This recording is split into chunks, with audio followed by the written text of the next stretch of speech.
Yay, we're live. Susie's on the road. I'm on the road. Yay. On the road An- to Texas, caring for Another. my animals right. And tell us what you're doing, Susie. Well, I'm going to the ranch, to Gary and Dane's ranch, and I'm going to be training my horses to get on a trailer. And then in April, I will be trailering them to New Mexico. But I'm actually hauling the trailer from New Mexico down to Texas today. And tell people So how long a drive that is, just so they have an idea, because Texas is one big ass state. 12 hours, yes. 12 hours. So, yeah, with So a trailer, even probably a bit longer. so even finding the trailer, like obviously you look at, so you want to care for your horses. Let's just use this example. So you want to make sure that your horses are safe and secure and in a trailer that you're happy with. So tell us about the journey of actually finding the trailer, because that was a bit of an adventure, wasn't it? Yeah, it's so interesting to me, like these couple of years with COVID and then shortages of things. Like I don't quite totally understand all of that. And there's quite a shortage of trailers here in New Mexico, and buying a trailer in Texas would have not worked with ease either because of the registration, yada yada yada. So, um, but yes, you are correct. Like, do you want to look at something and go and feel good about it? Feel good about it, but you want to kind of have a sense of like, yes, this will work. And I looked at quite a few used trailers, but the interesting part about that was that they were all very used and then only half the price of a new one. And I was like, this is weird. Like, yeah, I would have thought that the price would be way lower in the way that the shape is this, that some of these trailers were in. So then I just thought, you know what, I'm going to buy a new one. But I wanted to have something where, there's windows and all that stuff. And then I realized I couldn't get one with windows. So this has like open slats. And I was like, can I do that? Am I allowed to drive my horses like with like almost in a stock trailer, like a little bit pimped up from that, but is that okay? Are you allowed to like haul horses in a stock trailer? so, hmm. You should So see yeah, what they it's an use. interesting thing, can you do it right? Yeah, exactly. And just what you said about, what is it that contributes to your world, Oh, whatever you're looking at yeah. for your animals, whether it's a dog crate, or whether it's something to put your cat in to carry it to the vets or take it on holiday, or looking at what is caring for your animal, but not from our projections and our points of view and what we think is soft and comfortable and fluffy, but from what would work for them. So having that relationship with your animals where it's like you're considering them, you're including them in your choice. It's like, I look at some of the vehicles that horses get around in here and I am horrified, seriously. There's a local showgrounds near to where I am, and there's a racetrack, and often people will bring their horses down really early in the morning to train the horses. And there's one guy that comes, and I literally have to use the tools every single day that I see these horses getting onto this trailer. It's wooden, and I just have the most, it just brings up so much stuff for me. I look at how these horses are traveling in this trailer, but he has got absolutely zero point of view. And so, he doesn't have a point of view. He doesn't have an issue, and he's never had an accident. So, for Yeah. me, it would be, I wouldn't put probably a dead animal in that trailer. That's my choice. But that's me with a few points of view about what I consider is safe and secure, and awareness of what I consider is safe and secure, because you see a lot of animals here in Australia in big open stock trucks, they're metal cages basically. And you think about floating a horse or putting a horse onto a trailer, the trust that they have to have, and they have to feel secure in themselves to just know that they can just relax and you go along for however many miles in this contraption, because it's something that's completely foreign to a horse to do that. So Yeah. And I yeah. mean, there is, actually a couple of years ago down in Texas, this guy was floating his horses or trailering them, however, whichever country you're in, and he was drunk and he drove into a ditch, and his trailer tipped over basically in the ditch, and then he unhooked it and drove home and left the horses in the trailer. Um, and then, somebody else found them and they were fine, but they had to be actually, the fire department had to come and basically cut the trailer open because you couldn't open the trailer and you couldn't ride it and all these things. But so the interesting part was his trailer was actually built in a way that the horses were totally fine. They had no scratch on them. I mean, a couple scratches, but for the fact that they were actually toppled over and everything. I mean, it was incredible that these horses were totally fine. And Mm. so, there anyway, that's just for trailer safety. So, just to say that, but I think also what you say, Viv, about our point of views is so interesting because if you have the point of view that something is going to happen, or if you have the point of view that this is horrible, then you also are going to have an energy that might actually Yeah. create that. Whereas if you have absolutely no point of view, and it's not about, I think the whole thing about caring with animals for me, it's not about trying to get it right. But like you said, what if you were aware, first of all, what does my animal require? And then Mm. also, like being in the question, when you are getting on the road, like, hey, is this okay? Am I going to be okay? Are my animals going to be okay? Um, and even ask that before you leave, if we're staying with the trailering, but with so many other things too, because people want to come to conclusion like what's the best food and the right Mm. food. And this is one of the things I love the most about the tools with Talk to the Animals and using the Access Consciousness tools, where you actually learn to ask the animal a question rather than just coming from a bunch of your own conclusions or even points of view that you have, with the experiences that I've heard of, which still to this day traumatize me a bit with the animals. I'm still using those tools every time I put a horse onto a trailer. Or if Hmm. I see horses out on the highway that are swaying or they're not comfortable, or I'm still using those tools. So that, because the thing is, if you have a point of view in place or emotions in place, that's going to actually cloud your awareness. So it's kind of like a sunny day where you can Totally. actually see really clearly and get the awareness and ask the animal or ask the trailer or ask the, even hooking up a Yeah. trailer. You could miss a part of hooking up the trailer, but your awareness will tell you, your gut feeling will tell you if there's something amiss. But if you're loaded with points of view and, oh, this is going to happen, and what if this and what if that, you're potentially going to create something, and you'll miss any of those whispers of the awareness that's there. So, and this is again where I love talking to animals, really creates that space where a lot of that, your own story actually gets dissipated. So it's a lot easier to have the clarity of what you're aware of or what the animals may be telling you about. Totally. And yeah, and I mean the whole thing, like, I have to say most people with their animals have so many points of views about what's right and wrong. Way more than, people have points of views about how they should live. I find it so amusing sometimes, the point of views that people take about this is the right way to have a dog, this is the right way to have a horse, this is the right way to have a cat. Mm. This is the right way to feed them, this is how you take care of them, this is how many vaccinations you give them or not, or this is the kind of shoe you put on them or not, like it just is endless and endless. Mm. um and everybody has the point of view that they do it right, and that's why a lot of times people have the hardest time finding like a dog sitter or a house sitter, because they might not do it the same way that it's, Ah. it's just not right, it's just not done right. uh, I, I but just yeah.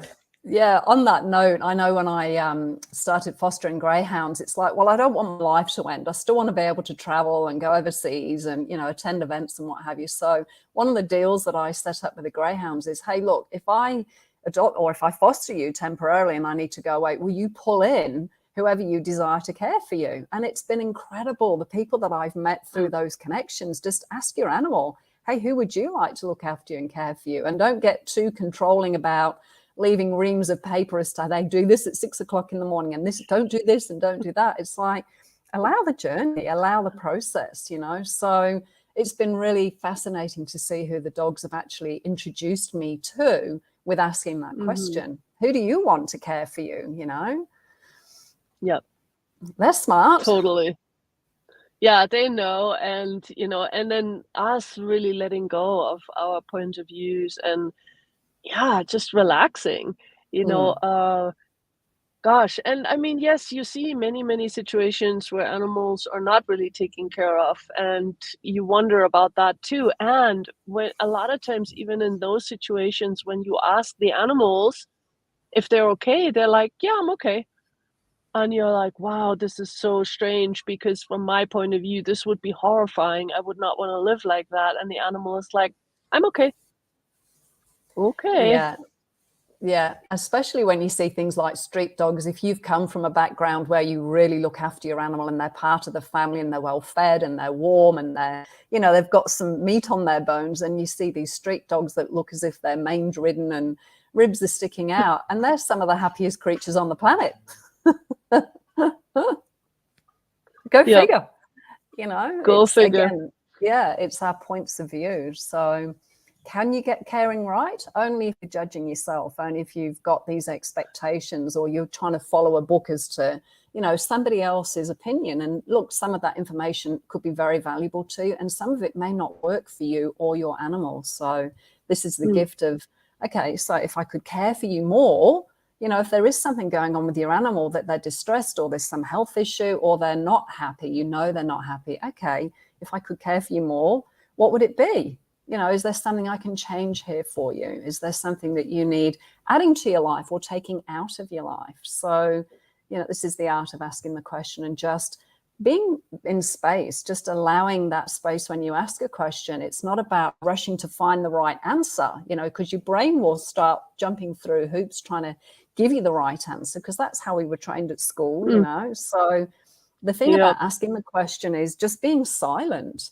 after you've asked the question. Just create the space and the awareness will drop in, a light bulb will go on, some information will show up to you in your life somehow. So I think when we start introducing the concept of asking the question, people get really caught up in, oh God, I've got to get the right answer. So it's, you know, sometimes it's a little process to go through for yourself to just trust yourself, trust what the Mm. animal will show you, and the information will come, and it might come in a really obscure way, but just ask the question and just let it go. You know, like you're blowing a dandelion, ask the question and let it go, and let the awareness find you. Yep. Oh, that's a good one. Letting the awareness find you. Because also like with this whole idea of communicating or perceiving energy, we oftentimes also have point of views of how that information is having to come to us, you know. And but if you're just willing to ask a question and then just basically, like you say, be present and just stay there, a lot of times it comes in the most peculiar ways. It can even be something you read online or somebody talks to you or whatever it might be, you know. So I have, yeah, and some people even say like, hey, it came to me in a dream. Like I literally dreamt about this and then I got my information that way. So please allow any Mm, form of communication. The universe, mm, when you really ask a question, the universe always will give you an energy. And it's just about being willing to, first of all, receive it, but also trust. Trust that the universe has your mm, back and will give you information when you ask for it, you know. But sometimes we don't really ask. And that's another thing, you know, when we're really concluding with a question mark, not really a question, but just a conclusion that we are sort of going mm. in the end, like, you know, lifting our voice a little bit so it sounds like a question, but it's really not. It's a statement with a question mark attached to it. Yeah, Not really a question. yeah, Yeah. So exactly. Yeah. And look, it is if you are a carer of animals or an owner of animals, it is a journey for us. It's a personal journey for us to explore this different way of being with animals, because we do kind of have to get out of our head. We do have to be something different, not from force or from trying, but just actually from relaxing, which is often Yeah. very foreign to people these days. Our heads are so plugged in and just whirring the whole time that this is another gift that I feel that the animals give us. It's like they don't think all day, they're just happy beings. So, again, what can your animals invite you to in Yeah, regards to totally. being and functioning very differently? So awesome conversation again, as always, Susie. Yeah. Well, we have a question from someone too about like, what to do when your animals are basically at the stage where they're about to leave their body or getting close to that. And I have to say, like, that's a conversation that could go on for several hours, but I actually have like a whole page on information with that. But just also for the caring part, the animals are not really, they don't have a point of view about what death is. We have lots of points of views about death and dying and what that means, and also what it means for us and what it means for the animals. And I've always found that people are going so much into, I don't want my animal to suffer, Mm, but at the same time, I always wonder what that even means, and again, what if you actually asked your animal, are you suffering? Because we've all been sick too. Like, I've been sick where I felt like I would rather die than, go through this. So if somebody would have then at that moment said, "Oh my God, Susie's suffering, let's put her down," you know? uh, yeah, I was suffering, and yes, you could have put me down, and yes, that would have in that moment probably been something where I was like, "Oh yeah, okay, cool." But sometimes I feel like we're getting very involved in this, my animal should never suffer. Whereas it's like, mm, hey, if you have if you have that animal that is really not well, just ask a few questions. Hey, how is your body? And talk to the body, because the being actually doesn't die, and it's the body that is giving mm, out. And so talk to the body. Hey, body, are you done? Like, is this the end, or are you just not well? And just stay in the question with that too, and don't come to conclusions about that. And that can be a little tough at times, and I know that because we so wish mm. again to do it all right. Yeah. Yeah. And all the judgment that we have on ourselves and all the judgment that we fear from other people as to, well, do I put my dog to sleep now? Do I put my cat to sleep now? It's just, again, great question, Susie. Considering the animal, what if that whole responsibility isn't on your shoulders? What if it Mm, isn't? Because you go to the vets and there is that they don't have this awareness. A lot of vets don't have this awareness because they're still very much trying to do the right thing from what they believe, what they've been taught, and what they've experienced. But it's your personal mhm. relationship with your animal. What a gift to be able to connect with them towards the end of their life and just, hey, will you let me know when? And I'll make it as Yeah, easy for you as possible. So yeah, yeah, that's another totally. huge conversation. Nicola's just put a link also in the chat there to your resource folder too, Susie, where people can find out more Cool. information about that. So that's a Thank you. huge That's cool. conversation. Yeah. Yeah, it is. And it's funny too, like my cat Bubba, 20 years ago, was had like a lot of stuff going on with her body, and the vet actually did recommend to put her down. And I didn't have the access tools at the time, but still, I took her home and I was like, "Hey, I can't make this choice for you. This is too hard for me. I don't know what's going on here. The vet doesn't know what's going on. This is really severe." She was having like kidney failure and like a heart. I mean, everything. It was just everything was Mm, happening all at once. And I said, "Can you please let me know what you would like?"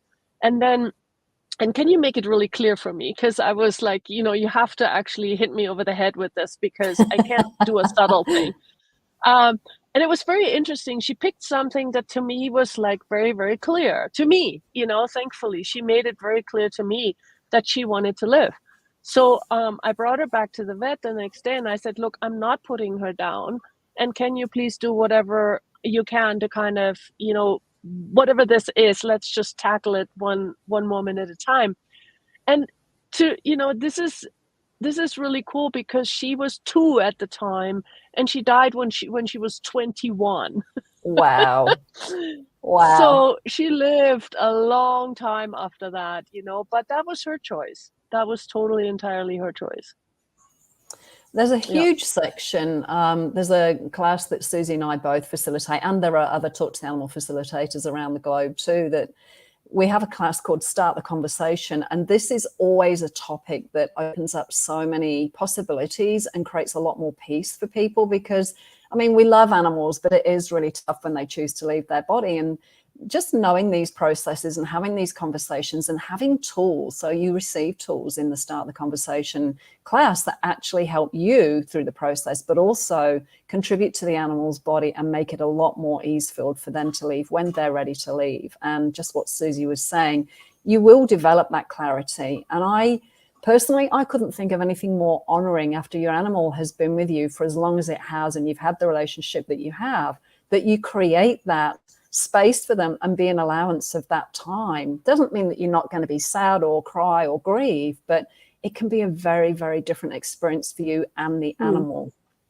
So yeah, that it's such a big topic, and it's something that, I mean, even with people, when people die, how many people are still stuck when their grandma died and they were 7 years old, or they've lost a friend, or that, and they don't have the tools to actually be able to be at peace with what happened. And this is again where I'm so grateful for the tools of Access Consciousness and Gary Douglas for delivering this really weird and wacky process that just creates so much lightness and ease and the ability for people to move through things. Life happens, but when you've got tools and processes and people around you too that you can connect to and help facilitate you through this, it's such a different possibility. So if you don't know the tools of Access Consciousness, if you haven't heard of Talk to the Animals, please go and find, just accessconsciousness.com, talktotheanimals.com. It will start to open doors for you that you may have been looking for. And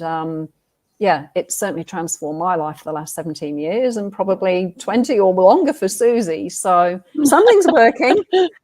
Something's yes, working. Absolutely. Absolutely. We're still doing it. We're still here. Thank you, Susie. Here's wishing you total ease and joy and glory for your trip, and lucky horses having you as their mama bear. Well, let's ask them. Let's ask them. I think I know what they would say. Thank you. And we'll be on with another Facebook Live next week. So keep your eye out for when we're popping up next time. And I believe we're talking about OCD next time, obsessive compulsive. Yes. So join us for another great conversation. Thanks, Susie. Thanks for everybody joining us. Thank you so your much. Questions. Thank you. Bye. Bye.